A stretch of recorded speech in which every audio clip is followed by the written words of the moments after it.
నేను ఎప్పుడు social topics గురించే మాట్లాడను. అటువంటిది ఈరోజు మొదటిసారి మాట్లాడాల్సి వస్తుంది.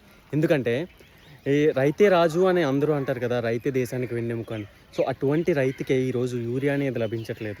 అండ్ యూరియా కోసం ఎంత కొరత ఉందంటే ఆంధ్రప్రదేశ్‌లో ఇన్‌ఫాక్ట్ ఒక 4 రోజుల ముందు నుంచి అయితే మనకి స్లిప్స్ అనేవి రాసుకుంటున్నారు. సో, అది రాసుకొని ఈ డేట్‌ని వెళ్ళండి అని ఇక్కడ మీరు చూడొచ్చు ఎంతలా మనకిక్కడ కొట్టుకుంటున్నారు. అండ్ చాలా అంటే చాలా ఇష్యూస్ అయితే ఫేస్ చేస్తున్నారు. అండ్ ఇది మా ఒక్క ఊర్లోనే కాదు, చాలా అంటే చాలా గ్రామాల్లో ఇష్యూ అనేది ఫేస్ చేస్తున్నారు. నేను ఇక్కడ ఎవరిని అయితే కించపరచట్లేదు.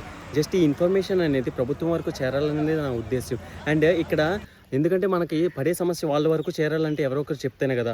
సో, అందుకని నేను ఈరోజు చెప్తున్నాను. అంతేగాని ఎటువంటి ఎవరిని నేనైతే విమర్శించట్లేదు. అండ్ మోరోవర్ ఇక్కడ నేను చెప్పాలనుకుంది ఏంటంటే, మనం ఏదైనా ఒకటి కొంచెం యూరియాని రైతులకు అందిస్తే ఆళ్ళు ఇంకా మంచిగా పంటలు పండిస్తారని నేనైతే కోరుకుంటున్నాను.